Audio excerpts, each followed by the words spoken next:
Hello everyone, my self Bablu Saini, student BSc first year का जो semester first है उसको अपन स्टार्ट कर चुके हैं। उसके अंदर अपन 2 लेक्चर यूट्यूब चैनल पे डाल चुके हैं। फर्स्ट जो लेक्चर था उसमें अपन ने मैकेनिक्स क्या होती है, निर्देश तंत्र क्या होता है, निर्देश तंत्र के प्रकार, ये सब अपन पढ़े थे। सेकंड जो लेक्चर था उसमें अपन ने ट्रांसफॉर्मेशन इक्वेशन, कोऑर्डिनेट ट्रांसफॉर्मेशन मतलब रूपांतरण समीकरण पढ़े थे। रूपांतरण समीकरण को अपन ने 2 भागों में डिवाइड किया था, एक समय आश्रित और एक समय अनाश्रित रूपांतरण समीकरण। उन दोनों रूपांतरण समीकरणों के अपन ने 2 एग्जाम्पल देखे थे। उन एग्जाम्पल में आज अपन समय अनाश्रित रूपांतरण समीकरण का एग्जाम्पल पढ़ने वाले हैं। उसके अंदर अपन रूपांतरण समीकरण देखेंगे, कोऑर्डिनेट ट्रांसफॉर्मेशन देखेंगे, वेलोसिटी ट्रांसफॉर्मेशन और एक्सेलरेशन ट्रांसफॉर्मेशन, मतलब निर्देशांक रूपांतरण, वेग रूपांतरण और त्वरण रूपांतरण। तो आज अपना जो नेक्स्ट टॉपिक है वो आपका रहेगा समय अनाश्रित रूपांतरण समीकरण का ये उदाहरण है, और वो है आपके पास जब 2 निर्देश तंत्र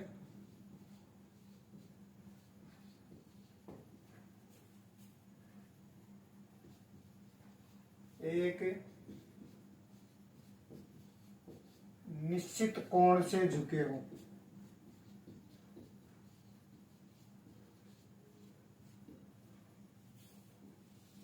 जब 2 निर्देश तंत्र एक निश्चित कोण से झुके हों तो उनमें अपन रूपांतरण समीकरण निकालेंगे। तो यहां से अपन ये बोल सकते हैं जो transformation equation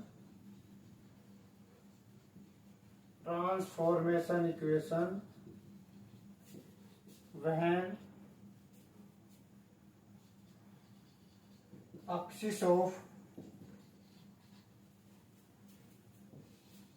2 Cartesian frame of reference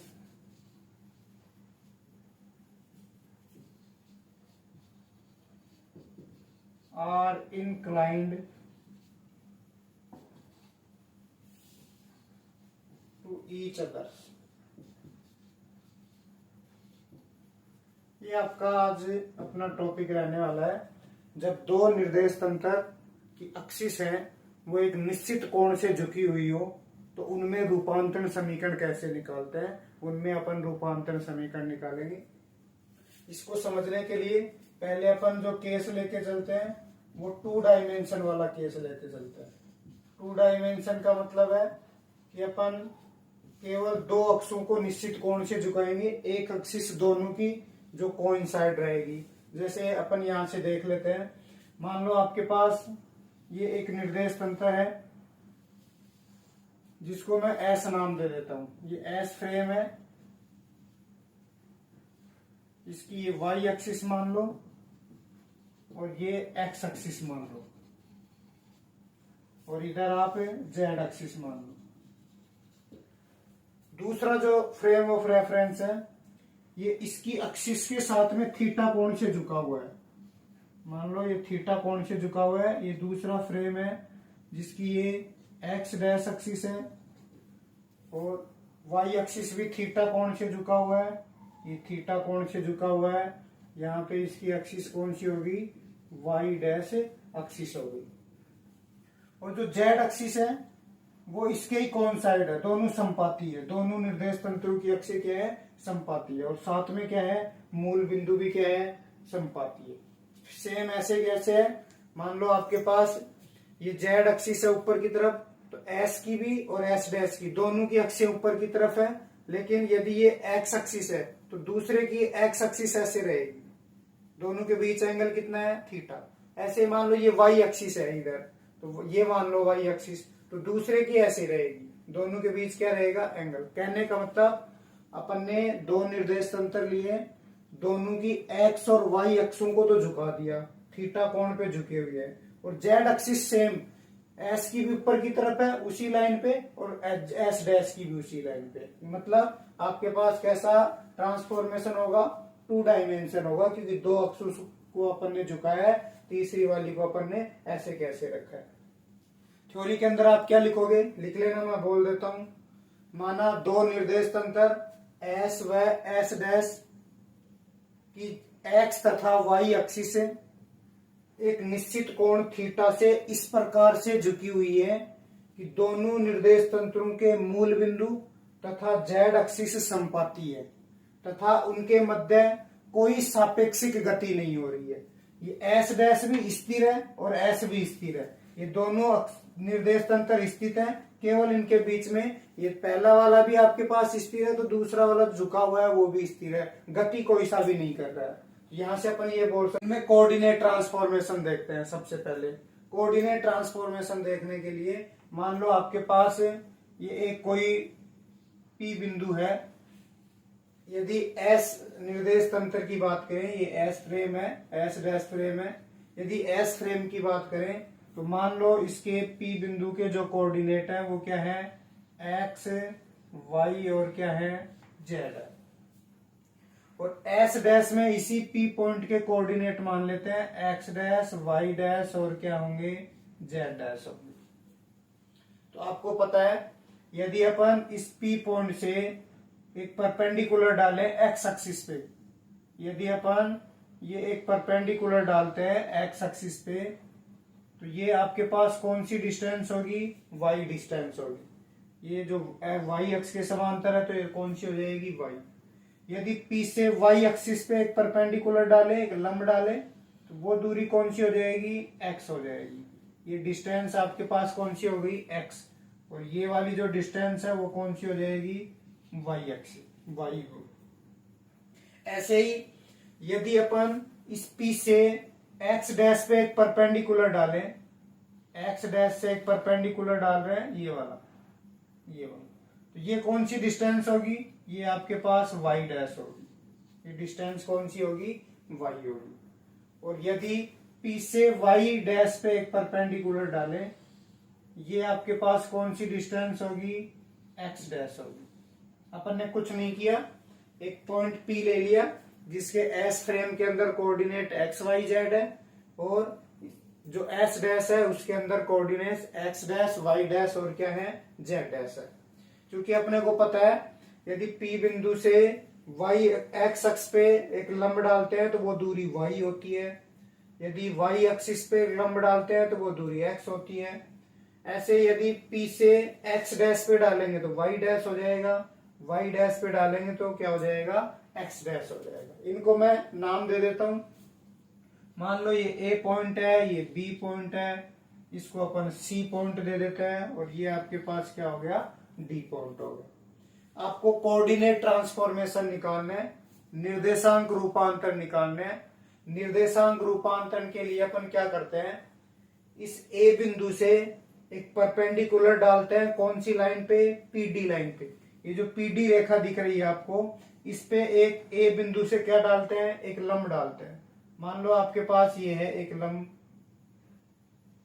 ये मैंने एक लंब डाल दिया, इस पे एक परपेंडिकुलर, आपको कोऑर्डिनेट ट्रांसफॉर्मेशन निकालने के लिए। और इनको नाम दे दो। मान लो ये आपके ये पॉइंट, इस पॉइंट को मैं ई नाम दे देता हूं और इस पॉइंट को क्या नाम दे देता हूं, एफ नाम दे देता हूं।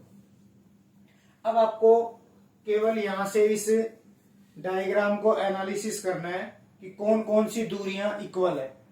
यहां से यदि अपन देखें, आपको पता होना चाहिए कि दो समांतर रेखाओं के बीच की जो दूरी होती है वो क्या होती है, जो दो समांतर रेखाओं में यदि लंबवत दूरी है तो वो सभी जगह क्या होगी, इक्वल होगी। जैसे आपके पास यदि मैं यहां से लिखना चाहूं, यहां से ये जो रेखा है बीपी रेखा किसके बराबर होगी, ओए के बराबर होगी।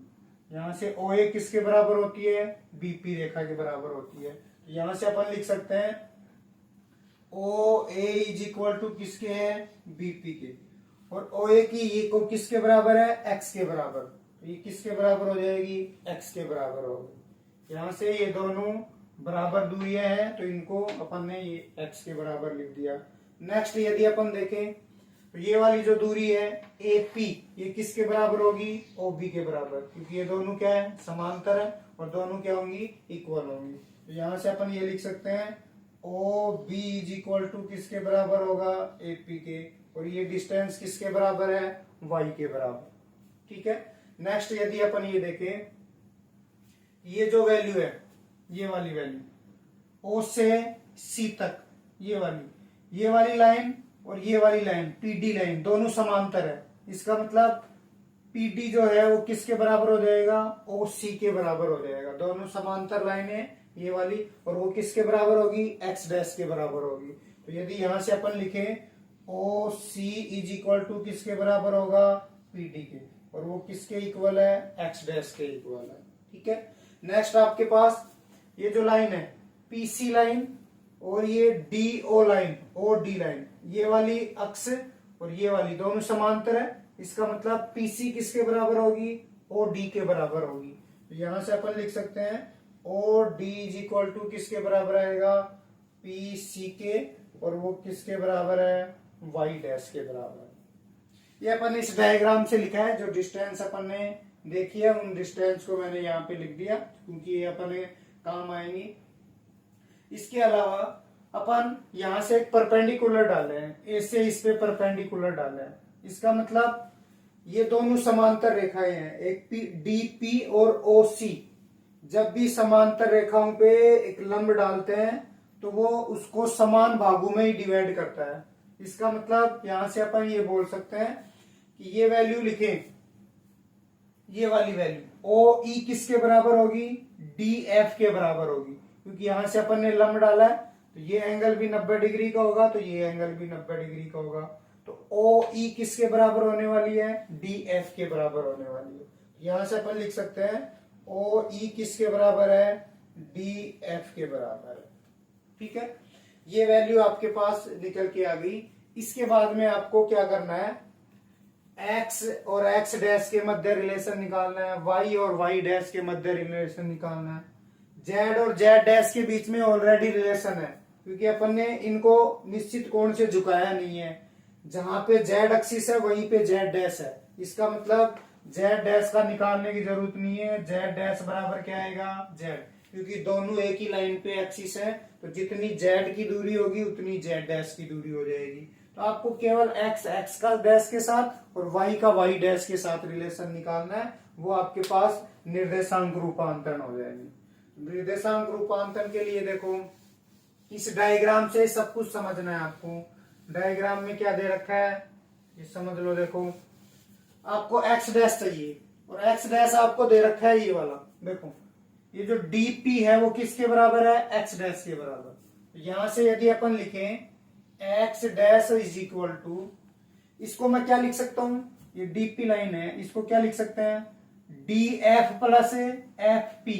देखो, इसको और इसको यदि ऐड कर देंगे तो ये डीपी के बराबर आ जाएगा। इसका मतलब अपन क्या लिख सकते हैं, डी एफ प्लस का किसके बराबर आएगा, एफ पी के बराबर आ जाएगा। इसका मतलब आपको डी एफ और एफ पी का मान निकालना है। यदि इन दोनों का मान निकाल लेते हैं आपके पास किसका मान आ जाएगा, एक्स डैश का मान आ जाएगा। यहां से डी एफ का मान कहां से निकालोगे, देखो आपके पास दो ट्राइंगल बन रहे हैं इस डायग्राम के अंदर। डी एफ का मान कहां से निकालोगे, ये डी एफ ये वाली देखो, यहां से यदि ये लिखे, अभी थोड़ी देर पहले लिखा था मैंने, डी एफ किसके बराबर है, ओ ई के बराबर। डी एफ किसके बराबर है, ओ ई के बराबर है। तो यहां से अपन ये लिख सकते हैं X dash is equal to O E plus का क्या लिख सकते हैं, एफ पी लिख सकते हैं। अब इन दोनों की वैल्यू निकालना है आपको। देखो, अपन ओई की वैल्यू तो इस ट्राइंगल से निकाल सकते हैं, ये आपके पास ट्राइंगल दे रखा है, क्योंकि यहाँ पे अपन ने लंब डाला था तो ये क्या होगा, 90 डिग्री का एंगल होगा। एक ट्राइंगल तो ये आ गया, इससे तो किसका मान निकाल सकते हैं, ओई का। और एक ट्राइंगल ये दिख रहा है आपको, ई ए पी, इसके अंदर ये तो 90 डिग्री का एंगल है, ये वाला तो 90 डिग्री का एंगल है। थीटा कहां पे बनेगा, देखो थीटा कहां पे बनने वाला है, अपने को पता है ये जो लाइन है ये परपेंडिकुलर डाला है ए एफ, ये किसके समांतर है, ओ डी के, मतलब वाई डैश एक्सिस के समांतर है। ये जो परपेंडिकुलर डाला है वो किसके समांतर है, वाई डैश के। और जो ओ बी वाई एक्सिस है वो किसके समांतर है, ए पी के बराबर है। ये वाली जो एक्सिस है ये इसके बराबर है और ये वाली जो एक्सिस है ये इसके बराबर है। इन दो के मध्य जो एंगल बन रहा है वो इन दोनों के मध्य बनेगा। इसका मतलब इन दोनों के मध्य कितना बन रहा है, थीटा। तो यहाँ पे भी कितना बनेगा, थीटा एंगल बनेगा। समझने की कोशिश करना। ये वाली जो वाई डैश एक्सिस है ये एफ ए के समांतर है, और जो वाई एक्सिस है वो पी ए के समांतर है। क्योंकि इन समांतर रेखाओं के मध्य एंगल समान होता है, तो इनके मध्य थीटा है, तो इनके मध्य भी क्या होगा, थीटा एंगल बनेगा। तो यहां से आपको दो त्रिभुज आ गए। इससे तो आप एफ पी का मान निकाल सकते हो इस ट्रायंगल से, तो और इस ट्रायंगल से क्या निकाल सकते हो, ओ ई का मान निकाल सकते हो। तो सबसे पहले अपन जो राइट ट्रायंगल है, समकोण त्रिभुज है, वो कौन सा ले रहे हैं, ओ ई ए के अंदर। देखो इसके अंदर जिसपे थीटा और 90 डिग्री बनता है वो तो होता है बेस, तो ये तो हो गया आधार। जिसपे 90 डिग्री बनता है वो होता है परपेंडिकुलर लंब, तो ये हो गया लंब। और जो तीसरा बच गया वो क्या बच गया, कर्ण, हाइपोथेसिस बच गया। तो यदि अपने को वैल्यू किसकी चाहिए, आधार की वैल्यू चाहिए, और वैल्यू दे रखी किसकी है, ये वैल्यू दे रखी है आपको, ये किसकी वैल्यू है, कर्ण की वैल्यू है। एक्स किसकी वैल्यू है, कर्ण की वैल्यू। कर्ण का मान दे रखा है और आधार का मान चाहिए। आधार और कर्ण में क्या संबंध होता है, बेस और हाइपोथेसिस में क्या संबंध होता है, क्या रिलेशन होता है, आप जानते हो। Cos theta is equal to क्या होता है, बेस अपॉन में हाइपोथेसिस, मतलब कर्ण। तो यहां से आपको पास बेस का मान तो आपको चाहिए, ओ ई अपॉन में किसके बराबर है, ओ ए के, और इज इक्वल टू क्या आ जाएगा, कोस थीटा आ जाएगा। तो यहां से यदि ओ ई का मान निकालें अपन, ओ ए का मान कितना दे रखा है, एक्स, इंटू में क्या आ जाएगा, कोस थीटा। इसको आप इक्वेशन 1 दे दो, इसको इक्वेशन नंबर क्या दे दो, 2 दे दो। ऐसे ही आप जो राइट ट्राइंगल है ये वाला ले लो, ये वाला ए एफ पी के अंदर, इसके अंदर क्या रिलेशन आएगा, वही देखो। इसकी वैल्यू चाहिए आपको, ये तो क्या है, परपेंडिकुलर, जिसपे 90 डिग्री बनता है वो लंब होता है, और जिसपे दोनों एंगल बन रहे हैं वो क्या है, आधार, ये आधार, और ये कर्ण, और इस कर्ण का मान कितना दे रखा है, वाई। मतलब लंब निकालना है और कर्ण का मान दे रखा है, तो क्या होता है, लंब और कर्ण में संबंध sine theta. Sine theta is equal to क्या आ जाएगा, एफ पी अपॉन में कितना आ जाएगा, पी ए।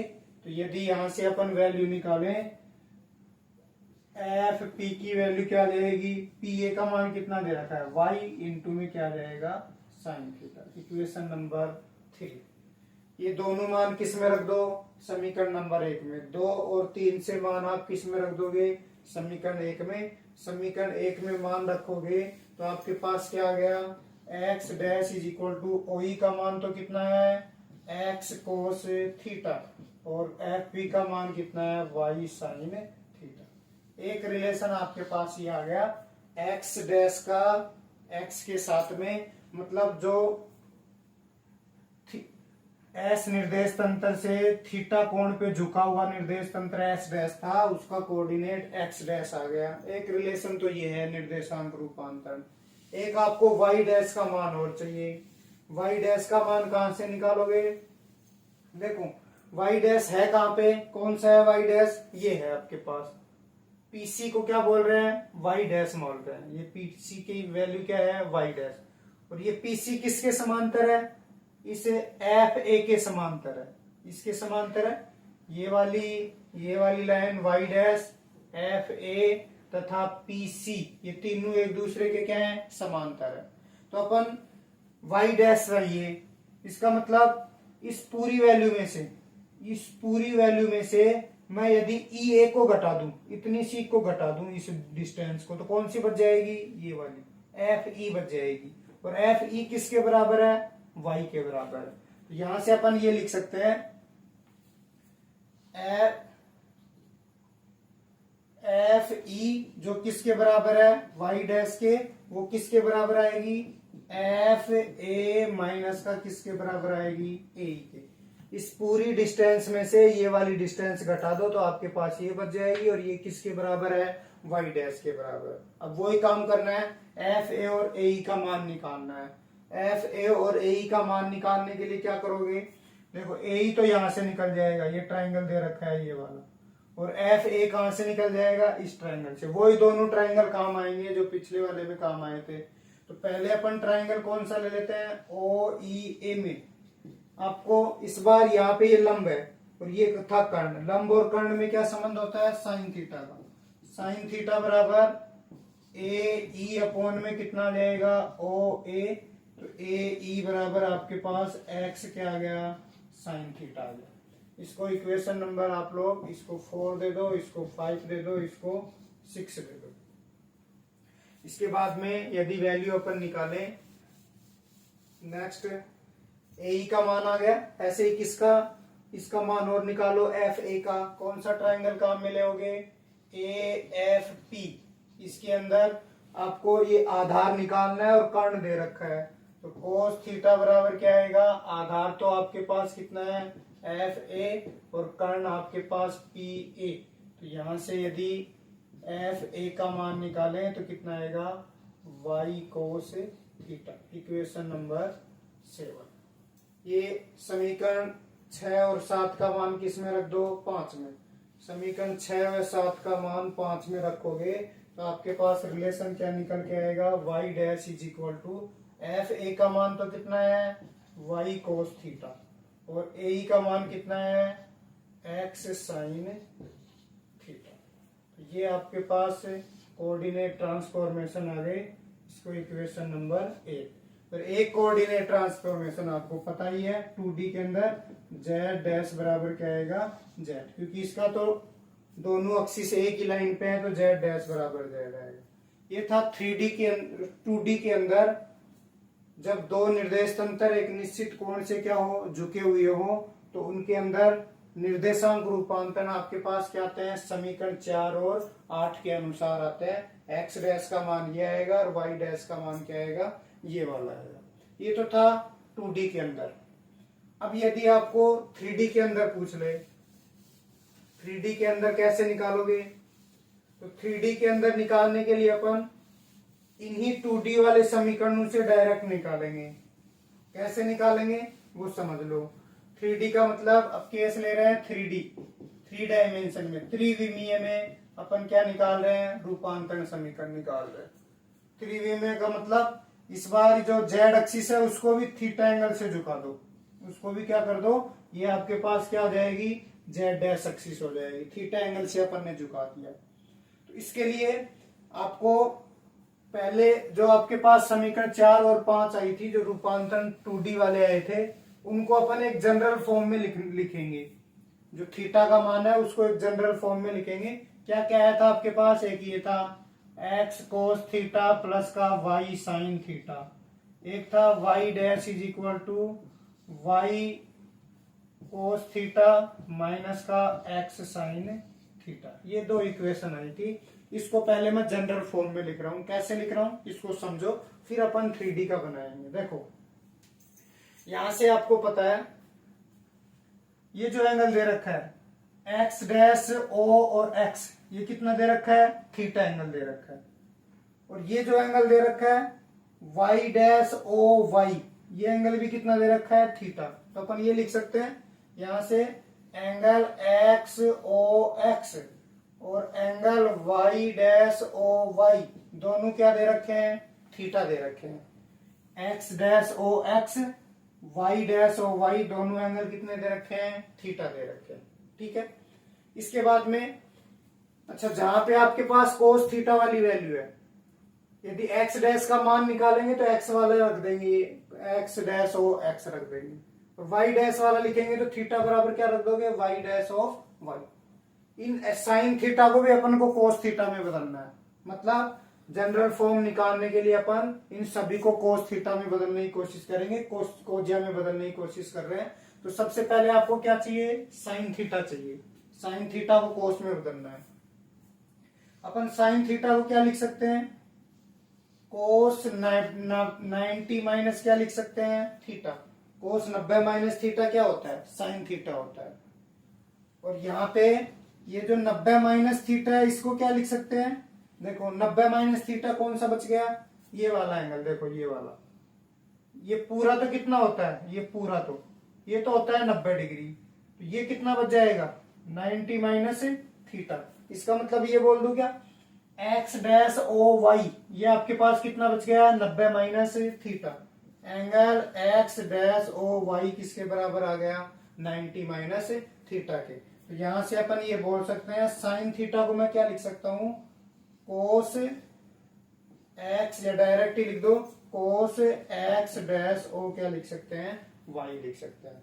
90 माइनस थीटा को एक्स डैश ओ वाई लिख दिया तो cos x dash O Y आ गया साइन थीटा। एक आपके पास माइनस साइन थीटा है, माइनस साइन थीटा क्या लिख सकते हैं कोस 90 प्लस थीटा, क्योंकि सेकंड क्वाड्रेंट के अंदर कोस माइनस का होता है, तो कोस 90 प्लस थीटा क्या होता है माइनस साइन थीटा।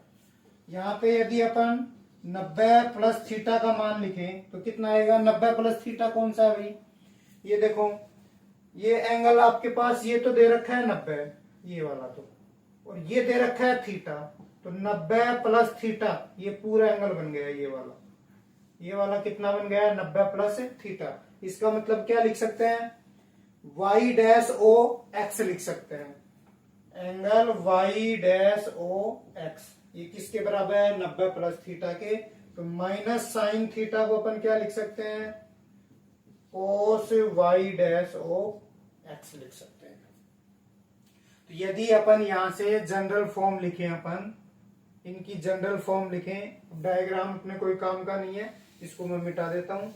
तो यहां से यदि अपन एक जनरल फॉर्म लिखना चाहें तो ये जनरल फॉर्म क्या बनेगी 2D के अंदर x dash is equal to X cos theta बराबर क्या लिख सकता हूं x dash O X plus y sine theta की जगह क्या लिख सकता हूं, देखो ये लिख रखा है cos x dash O Y आ गया। ऐसे ही y डैश बराबर क्या आ गया y कोस थीटा की जगह क्या लिख सकता हूं, देखो थीटा की जगह क्या लिख सकते हैं कोस y डैश ओ वाई, और माइनस साइन थीटा की जगह अपन क्या लिख सकते हैं ये वाला कोस y डैश ओ वाई। ये जनरल फॉर्म आ गई, इसको अपन ने एक्सिस की फॉर्मेट में लिख दिया जो आपके पास ट्रांसफॉर्मेशन आए थे। अब यहां से अपन 3D के अंदर लिख सकते हैं डायरेक्ट। देखो जब आप x डैश लिख रहे हो 2D की बात कर रहा हूं, जब x डैश लिख रहे हो तो आपके पास यहाँ पे x डैश एक्सिस आ रही थी और इसके गुणा में x आ रहा था तो यहाँ पे x एक्सिस आ रही थी।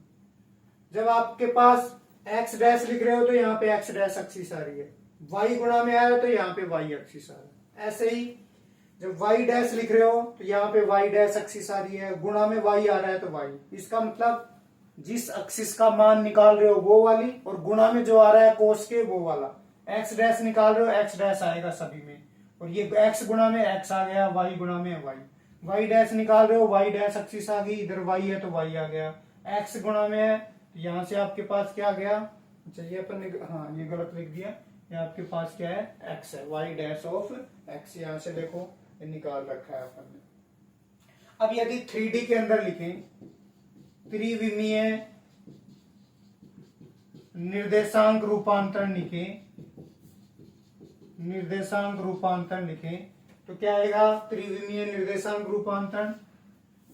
इस बार x z और जुड़ जाएगा, x का लिखेंगे तो क्या आएगा x cos x dash of x, जैसा है इसमें ऐसा ही आ जाएगा, y cos x dash of y आ गया y, और z और जुड़ जाएगा तो z cos x dash of क्या आ गया z, क्योंकि x डैश का मान निकाले तो x डैश एक्सिस आ गई, z गुणा में है तो z आ गया। ऐसे ही y डैश एक्सिस निकालोगे तो क्या आएगा, यदि x आता है तो यहाँ पे y डैश ऑफ x आ जाएगा, प्लस y गुणा में आता है तो y डैश ऑफ y आ जाएगा, और z गुणा में आता है तो कोस y डैश ऑफ क्या आ जाएगा z आ जाएगा। और लास्ट यदि z डैश निकालोगे तो x कोस z ओ x आ गया, y गुणा में है तो z डैश ऑफ y आ गया, और z गुणा में है तो कोस z डैश ऑफ क्या आ गया z आ गया। 2D के अंदर लिखा पहले, सिमिलर वे में अपन 3D के, ये आपके पास क्या कहलाते हैं, जब दो निर्देश तंत्र एक निश्चित कोण से झुके हुए हो तो त्रिविमीय में निर्देशांक रूपांतरण समीकरण कहलाते हैं। ये तो थे निर्देशांक रूपांतरण समीकरण। इसके बाद में आते हैं वेग रूपांतरण समीकरण। इसके क्या निकालने हैं? वेग रूपांतरण समीकरण निकालने हैं। वेग रूपांतरण समीकरण कैसे निकालोगे भाई? स्थिति का t के सापेक्ष अवकलन करोगे तो क्या आएगा? वेग आएगा। स्थितियां आपको दे रखी हैं एक्स वाई जेड डायरेक्शन में। इसका मतलब इसका t के सापेक्ष अवकलन कर दोगे तो वेग का x घटक आ जाएगा। इसका t के सापेक्ष अवकलन करोगे तो वेग का y घटक, और इसका t के सापेक्ष अवकलन करोगे तो वेग का z घटक आ जाएगा। अब t के सापेक्ष अवकलन करोगे तो इधर किन किन का अवकलन करना है पहले ये समझ लो। क्योंकि अपने को पता है, जैसे अपन ये निकाले cos x ऑफ x का मान निकाले, तो इसका मतलब ये वाली एक्सिस, ये तो कौन सी एक्सिस है? एक्स डैश एक्सिस, और ये एक्स एक्सिस है। मान लेते हैं एस फ्रेम के अंदर जो एक्स वाई जेड अक्षों के अनुदिश एकांक सदिश है वो कितने हैं? आई जे और के कैप है एस फ्रेम में। और एस डैश में X dash Y dash Z अक्षों के अनुदिश एकांक सदिश क्या मान लेते हैं? I cap dash, J cap dash और के कैप डैश मान लेते हैं। तो यदि अपन ये लिखें, दो एक्सिस दे रखी हैं एक्स डैश और एक्स एक्सिस, एक्स डैश के अनुदिश तो एकांक सदिश क्या होगा? आई कैप, डॉट एक्स के अनुदिश क्या होगा? आई कैप होगा। यदि इसे को खोलें अपन तो क्या आएगा भाई? आई कैप डैश और आई कैप को खोलें तो आई कैप डैश का